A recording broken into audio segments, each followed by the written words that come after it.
now the Snowman strikes again. Tony Khan has officially proven that he is a coked up weirdo who just does not get it and who does not care for his audience. His audience. He does not care for his audience, folks. So for those who missed it, there was a spot at AEW Revolution, and I can blame Sting here for a little bit of it. There was two spots at AEW Revolution that involved glass, panes of tempered glass. This isn't sugar glass. This was glass like you would use in an outdoor patio table, that frosted over, glazed, tempered glass. Okay?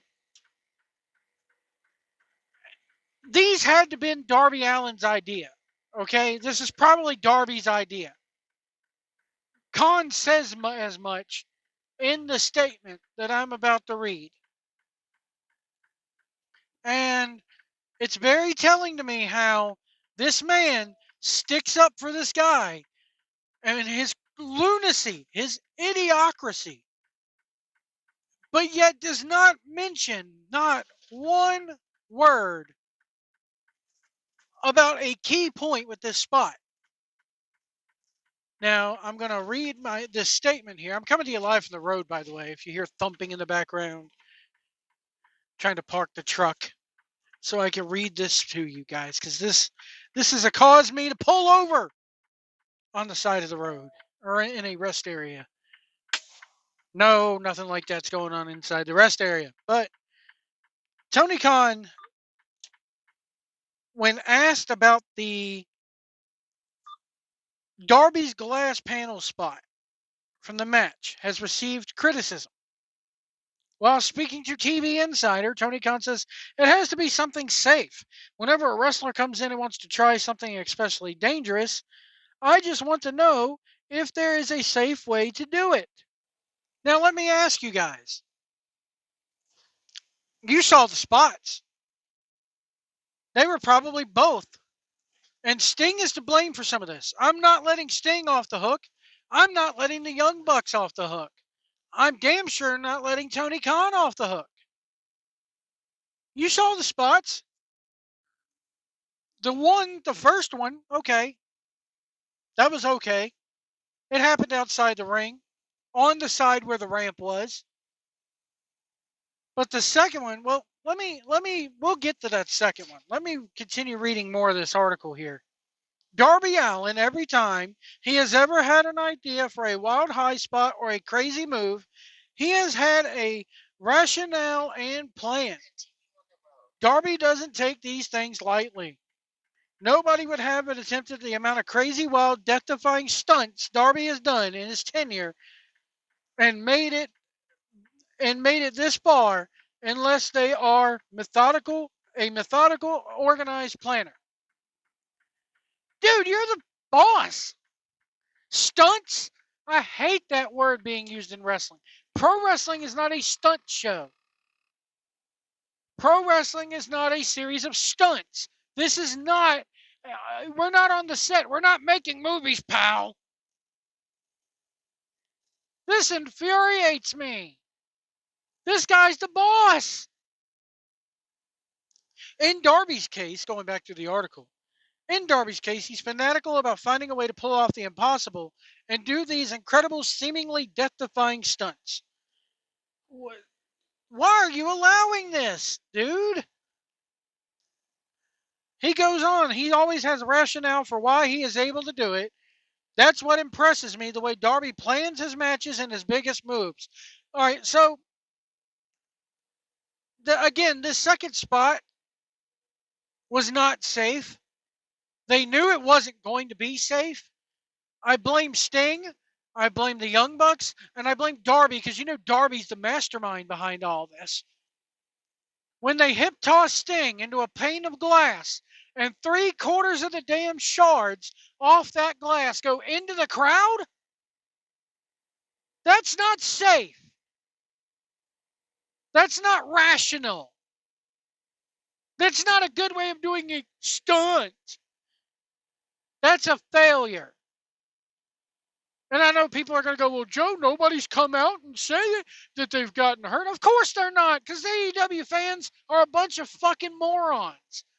First off, you gave that cokehead money, that amount of money, to sit in the front row. And again, Joe, why were you there if you don't like the product? The tickets were given to me as a gift. Somebody said, hey, they're wrestling in Greensboro. Also, my son wanted to go, so the tickets got bought for my son. And when the spots happened with the glass, my 14-year-old son just hung and shook his head and looked at me and goes, Dad, they're being stupid again.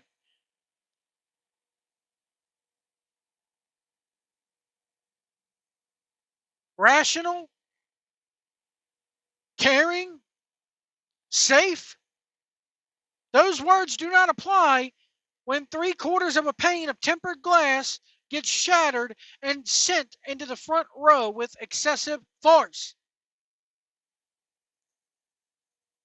This man, this Tony Khan, is a coke addict. He is a known coke addict. Why you idiots follow this guy?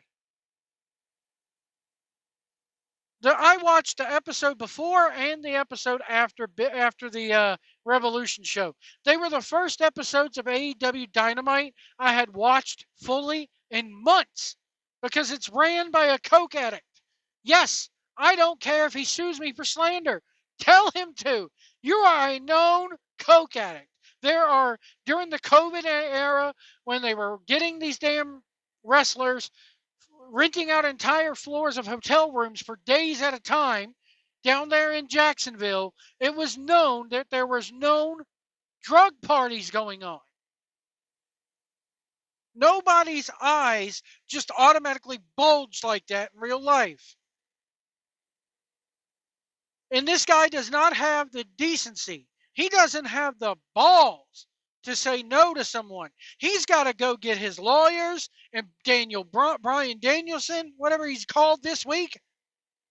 He's got to turn to Brian Danielson to do his dirty work for him.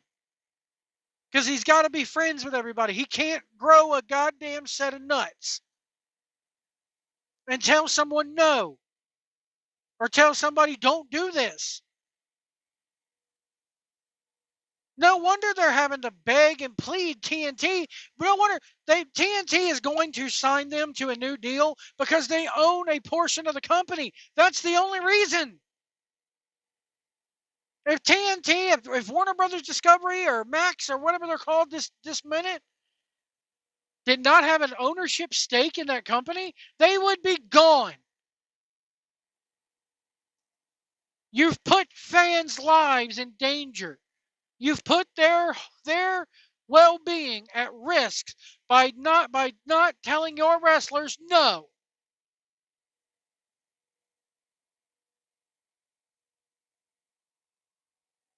Oh, he has rationale. There's a right there's not.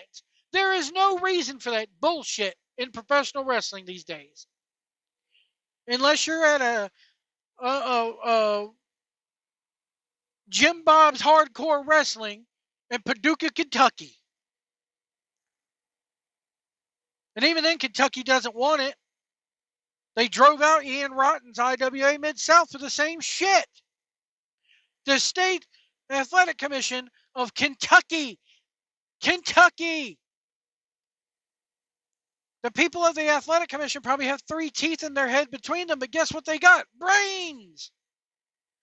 This motherfucker doesn't. It sickens me to rationalize this. There is no logical explanation for why that went down, why that had to happen. The table spots, okay, I get it. But the other stuff, no. The glass and the moving, flaming tables and throwing the man down the stairs and all the other stupid shit he's done. And I agree fully with Jim Cornette. He's a good worker. If he could learn to be a little bit more serious, he would wake up and realize that he doesn't need to do that shit to get over.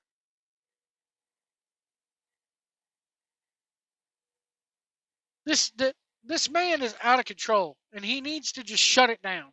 I'm at the point where AEW, they're going to debut Mercedes Monet tonight, and within 6 months, she's going to be just like Soraya. Nobody will even remember that she works for the company because he's going to find a new flavor of the month to sign.